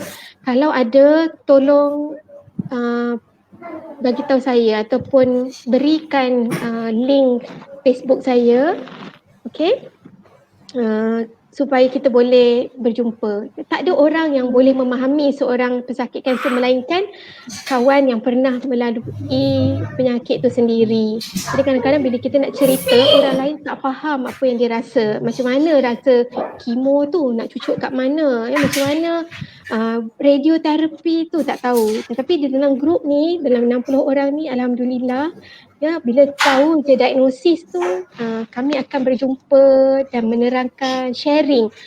Mereka bukan doktor, saya seorang aja Farah dalam grup tu doktor. Ya, tapi yang lain disebabkan oleh sudah ada kekuatan ya untuk berkongsi pengalaman, maka orang yang baru ni dia tak takut lagi. Dia rasa macam okeylah, nampak kawan ni ya, dia tu dah sihat, Dia lalu semua pembedahan, rawatan dan dia okey. Jadi sangat penting. Ya, nanti kalau ada ya, di kalangan penonton pada petang ini, penonton FB Live, ya, kalau ada ahli keluarga, dan saya tahu ada seorang penonton FB Live hari ini adalah anak saudara suami saya yang baru kontak malam tadi ya Farah. Dia bagi tahu ada makcik dia baru diagnose cancer. Dia terus kontak. Saya cakap, boleh tak petang ni tengok saya punya sharing dekat FB Live. Ya. Jadi tolong share, bagi tahu ada orang kena kanser tak sama macam dekat dalam drama. Dan drama tu semua tunjuk macam tak laratnya, terbaring ya. Padahal orang yang kena kanser ni ramai yang sihat selepas melalui rawatan yang penuh. Okey, teruskan Farah. Maaf saya ambil masa sikit.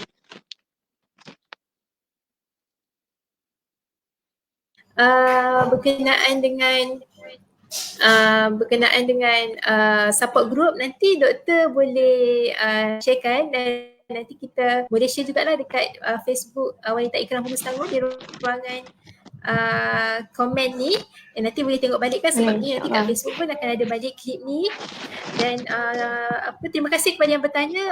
Nampak inisiatif dan juga mungkin yang lain-lain bolehlah lepas ni, kira selain daripada bagi semangat je, kita tak dapat kawan dia, kita carikan kawan untuk dia kan, untuk hadapi ujian ini. Sebab saya teringat, ya mungkin ini agak lucu tapi sebenarnya ada makna juga. Ayat ni dia kata sendi yang paling sakit adalah sendirian ya. Maknanya menghadapi sesuatu itu sendirian. Jadi bila ada kawan, bolehlah kita sama-sama menumpang bahu kan, saling mendoakan. Betul lah, kadang kita bercerita tak faham, kita pula kadang rasa angin. Sedangkan bukan orang tu tak nak faham, dia tak dapat nak faham, dia tak ada dalam kasut kita. So sangat baik dan sangat best lah sharing doktor tadi. Jadi doktor ada quote Farah, saya minta telingan sikit ya. Ada satu quote dia dalam bahasa Inggeris, dia kata apa? Alone we are one drop. But together we are an ocean ya. Kita boleh bergerak dengan lebih besar ya. Kalau kata kita nak walk fast, kita walk alone. Tapi kalau kita nak walk far, kita walk together. Betul tak Farah? Ya? Betul. Ada support group. Ada support group. Support itu akan jadi seperti bangunan yang kukuh, ada pasir, tanah dan batu sama-sama bergabung dapat jadi bina. Maknanya bina semangat, untuk bina semangat menghadapi hari-hari mendatang sebagai seorang pesakit, dan insya-Allah boleh jadi pesakit yang boleh bebas title pesakit itu, jadi orang sihat normal seperti biasa. Jadi doktor, tadi doktor dah sebut quote, memang cantik lah. Sebab soalan saya seterusnya adalah, doktor, saya pasti sangat mesti doktor ada kata-kata azimat. Perkataan mungkin azimat, kata-kata semangat, quotes yang memang doktor akan self-talk. Self-talk maknanya kita, doktor pahat dalam hati, whatever it is, saya perlu menang. Doktor perlu menang. Saya perlu hadapi semua ini. Nak tak nak pula diuji 2 kali. Jadi boleh tak doktor, saya mohon doktor agak supaya tak berkeberatan lah, berkongsi dengan kami apa perkataan itu, apa quote itu, apa kata-kata itu yang doktor tanam dalam hati dan jiwa doktor untuk kekal tabah menghadapi ujian ini doktor. Dipersilakan. Okey. Saya jarang nak share apa yang ada dalam hati saya. Ya, Farah ya. Sebab saya tak tahu benda ni apply kat orang lain ke tak ya. Semuanya apabila Allah dah uji kita tu ya, berkali-kali. Kadang-kadang tu kita nak ingatkan diri sendiri ya, bahawa apa sebenarnya message yang Allah nak bagi kat kita ni. Tak? Tapi kita tahu Allah tak uji lebih daripada apa yang kita mampu. Betul tak? Apabila Allah tu nak tengok seorang hamba dia tu, Allah ujilah, betul tak? Tapi Allah kata tak lebih daripada kemampuan dia. Itu satu perkara lah. Ada orang lain yang Allah uji mungkin dengan ujian yang berbeza, betul tak Farah? Uji dengan anak pula, dengan keluarga, dengan keuangan. Orang Orang lain ujiannya berbeza, tapi ikut kemampuan. Orang kata mesti mampunya. Okay? Mesti mampu lalui semua tu. Okay? Ada satu yang selalu saya cakap pada diri saya, ya, Farah, syurga tu tak free. Contohnya macam kita bercita-cita, kita selalu minta dengan doa dengan Allah, ya, kita nak Rabbana atina fid dunya hasanah wa fil akhirati hasanah. Kita minta dengan Allah, kita nak minta syurga, ya, kita nak masuk syurga. Tapi kita tak sedar. Sedangkan kalau kata kita nak beli rumah sekalipun, contohlah penthouse paling mahal di dunia ni dekat London, harganya 100 juta. Ya, kalau korang tu nak, dia nak sangat, dia sanggup keluarkan duit banyak tu. Ataupun kita nak pergi percutian, nak sewa bilik di bawah di bawah laut, dekat Maldives macam Niloufar, ya. Satu malam harga dia berapa tu? 10,000 satu malam untuk duduk di bilik hotel di Maldives tu. Ya, kita sanggup. Macam mana pula kita nak booking tempat kita dalam syurga? Jadi Rasulullah dulu diuji berkali-kali. Kita bukan Nabi, katalah sahabat Rasulullah lah. Contohnya macam Bilal. Ya, dulu kisahnya Allah uji Bilal, letakkan batu di atas dada. Baringkan di tengah padang pasir yang panas sangat. Ya. Dan kita tahu Bilal ni adalah antara sahabat Rasulullah yang memang kita dengar tapak kasutnya, ya, tapak kasutnya di dalam syurga. Itu rupanya, ya, orang yang layak masuk syurga. Kita ni amal dah tak banyak, pahala pun tak tahu. Pagi tadi Ustazah Ramlah suruh saya masuk kuliah subuh pun saya terlambat masuk, ya.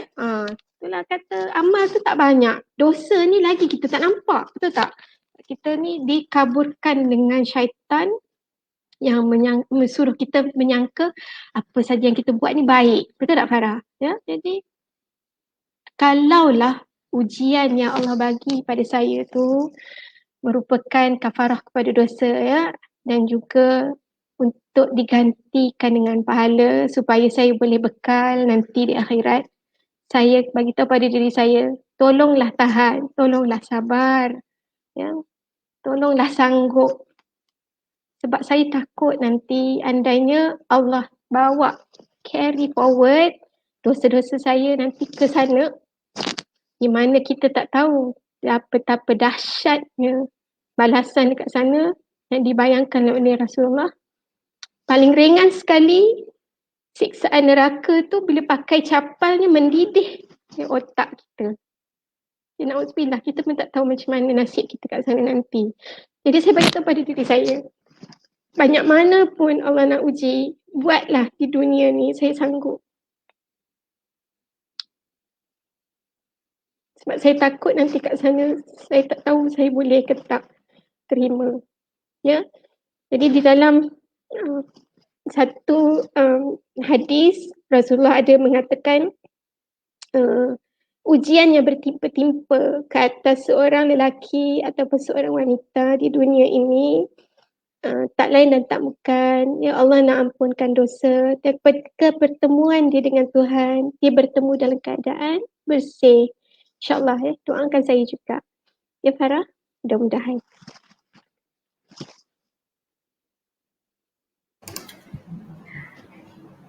Alhamdulillah, ya Allah, sangat menghiburkan, sangat deep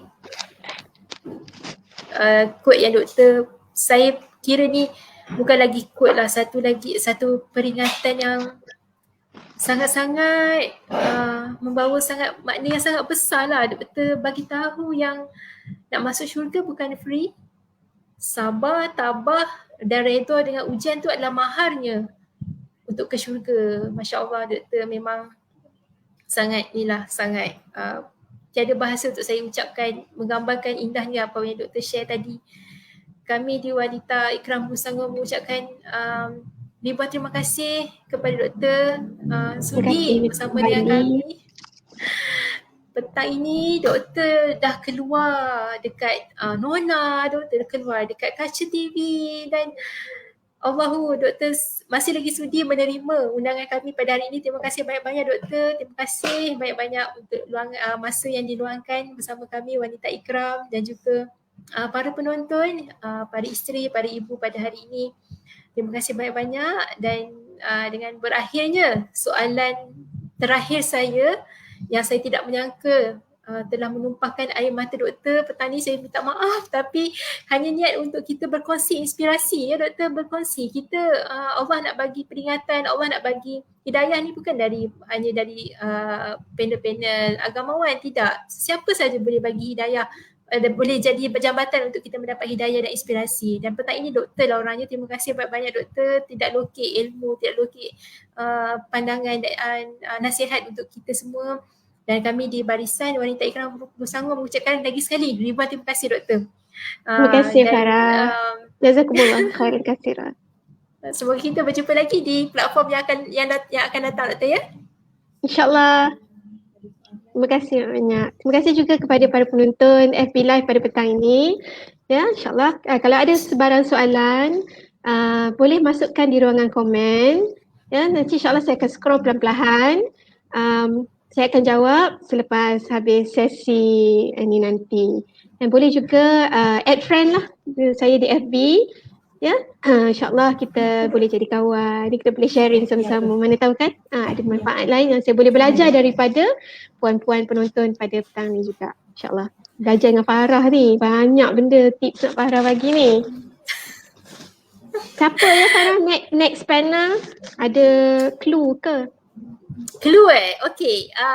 Yalah kita wanita, mestilah topik yang terdekat dengan kita adalah ketabahan kan. Ketabahan, kesabaran yang wanita menghadapi suami, menghadapi kehidupan, menghadapi anak, menghadapi macam-macam konflik. Tidaklah mengatakan lelaki itu tiada diuji, tidak. Mereka juga diuji di medan yang berlainan ya. Jadi untuk Hari Wanita kita raikan medan-medan wanita ni. Jadi panel akan datang berkisar dengan ketabahan mereka menghadapi ujian ya. Maksudnya ada rintangan-rintangan kehidupan yang mereka hadapi. Jadi kita nak korek, nak gali pula khazanah-khazanah pengalaman mereka dalam bidang-bidang itu. Maafkan saya tak boleh nak dedah lagi siapa panel jemputannya. Mungkin panel itu ada pun di dalam kalangan penonton hari ini. Jadi nantikan kami di sesi yang kedua di mana pastinya puan-puan pun nak tahu siapa kan yang menang kuis-kuis tadi.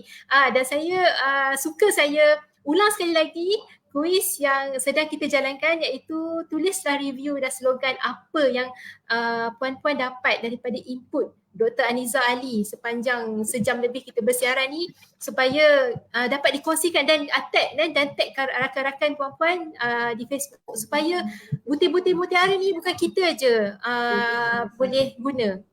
Kita sebar luaskan. Manalah tahu kan kita tag tu rupanya kawan kita tu sebenarnya cancer survivor, kita yang tak tahu ke, dia tak dedahkan ke. Dan nanti Dr. Aniza akan komen dekat ruangan komen, jadi kita pun terus boleh add Dr. Aniza nanti di ruangan komen, connectkan ya, jadikan jambatan, jadi diri tu jambatan kepada kebaikan kawan-kawan kita dengan support group yang Dr. Aniza bawa. Dan saya kira ada jawapan kuis ke tadi? Untuk Farah, jawapan kuis. Jawapan kuis, nak dedahkan jawapan kuis. Sekejap saya dapatkan maklumat daripada AJK, boleh tak kita dedahkan? Okey, tak boleh. Maaf doktor, tak boleh dedahkan.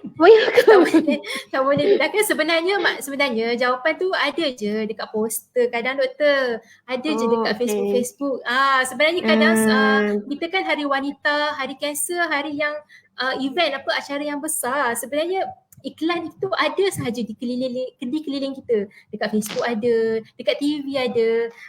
Jadi ada je sebenarnya. Mungkin lepas kami luahkan soalan ini, mereka akan lebih cakna, akan lebih ni ke Hari Kanser sekian-sekian. Ni ke, patutlah di hashtag sekian-sekian. Macam tu lah. Just nak create sebenarnya banyak je info berguna di keliling kita. Kita tak aware. Yelah, sibuk kan dengan urusan keluarga. Oleh itu, para penonton teruskan menulis, teruskan berkongsi, teruskan mencurah penulisan-penulisan hasil daripada apa yang kita dapat, ilmu yang kita dapat pada hari ini. Dan saya ingin mengambil kesempatan di sini ya Doktor, sebab ada kalangan kita punya penonton hari ini mungkin baru pertama kali kenal Ikram kan. Kenal Ikram ni apa, sebelum ni Ikram ni Arkam ke, sudah dah satu hal pula. Lain jauh lain daripada apa yang saya sebutkan perkataan kedua tadi, tidak sama sekali. Jadi saya berkongsikan sedikit. Okey, Ikram ni adalah salah satu badan non government organisation, NGO di Malaysia, dan yang cakna, yang mempedulikan yang menjalankan aktiviti-aktiviti yang berfokuskan kepada kebajikan, tarbiyah, kesedaran, isu-isu dalam masyarakat. Dalam Ikram ni satu nama besar. Dalam Ikram ni ada banyak institusi, dan sebenarnya institusi di bawah Ikram ni sebenarnya institusi yang popular pun. Dekat berita pun ada, dekat iklan sana sini ada. Seperti MyCare, yang memfokuskan dari segi aktiviti kemanusiaan dari segi macam peperangan, bencana di Palestin, di Syria dan juga negara-negara bergolak. Kita juga ada Rose to Rose, support ni pun dipanggil support group juga untuk daripada wanita kepada wanita, daripada wanita di negara yang okey ni kepada wanita-wanita di Palestin. Kita bagi support group lah dari segi ada yang hantar kita panggil misi kemanusiaan lah, ada yang pergi ke Gaza, ada yang dari sini buat aktiviti, kita post kebantuan ke sana. Dan juga Ikram ni juga ada sekolah. Dia mendapat 40 buah sekolah, 39 ke 40 buah sekolah di seluruh Malaysia, dipanggil Ikram Muslim, yang maknanya kita ada aktiviti dari sudut pendidikan juga. Kita ada sekolah di bawah kelolaan Ikram. Dan juga dari segi kesihatan, kita ada Ikram Health sebenarnya. Kita ada Ikram Health. Kita ada dari segi psikologi, kita ada psikospiritual pun ada. Semua ni sebenarnya mungkin puan-puan nampak pun cuma tak perasan, ni Ikram rupanya kan. Kita semua ni memang berdaftar, memang sahih, memang okey, tak ada isu-isu yang tak sedap didengar, tak ada. Semua memang sihat aktiviti-aktiviti yang dijalankan, dan diiktiraf pun di peringkat kementerian dan sebagainya. Seterusnya kita ada Ikram Teens untuk kanak-kanak untuk remaja yang berumur 13 hingga 17 tahun. Kita ada Ikram Teens yang akan memfokuskan aktiviti kepada remaja, dan kita ada kanak-kanak. Untuk kanak-kanak kita panggil Ikram Junior untuk kanak-kanak yang berumur kurang dari 13 tahun, dan lepas daripada 17 tahun kita ada Ikram Muda. Ikram Muda ni pula salah satu platform di Malaysia untuk anak-anak muda menjadikan diri mereka dapat menyumbang semula kepada masyarakat. Platform untuk orang-orang muda berkhidmat lah. Dan kita tidak lupa juga kepada para wanita. Kita ada wanita Ikram, dan seperti hari ini anda para ibu-ibu, puan-puan sedang menonton siaran yang dibawakan oleh wanita Ikram Hulu Selangor. Ada banyak kawasan di Malaysia ini, dan sekarang kita adalah di wanita Ikram Hulu Selangor. Dan buat pengetahuan tuan-tuan dan puan-puan juga, Dr. Aliza ni juga salah seorang aktivis dalam wanita Ikram Hulu Selangor lah, yang sangat banyak memberi bantuan juga kepada para wanita lain yang mungkin ada masalah dari segi kesihatan dan sebagainya. Sebab doktor kan jadi kepakaran kesihatan dan menyumbang banyak dalam aktiviti Ikram dari sudut kesihatan. Saya kira itu sahaja dari kami petang ini.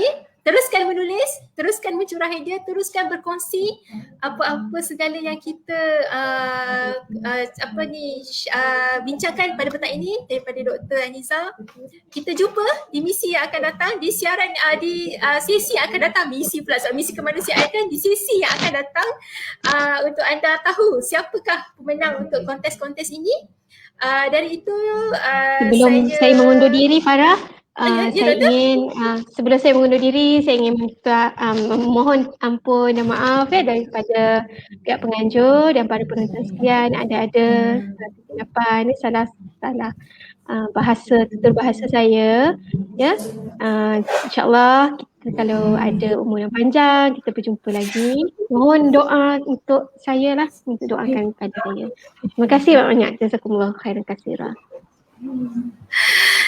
Sama-sama doktor, betul kita saling mendoakan dan sering kita bercakap dengan kawan-kawan kita, bila nanti bila di syurga tak ada kita, carilah kita supaya dapat tarik kita sama-sama kat syurga. Dekat bumi ni kita beramah mesra, jumpa seronok, dekat syurga pun nak macam tu juga. Jadi semoga kita sama-sama jumpa dekat sana, dekat syurga dan doa yang sangat indah lah yang macam tu. Jadi saya juga mewakili wanita Ikram Hulu Selangor ingin memohon kemaafan jika berlaku apa-apa perkara yang tidak disenangi tadi. Saya minta maaf dan kita jumpa lagi di sesi akan datang. Assalamualaikum warahmatullahi wabarakatuh. Assalamualaikum warahmatullahi wabarakatuh.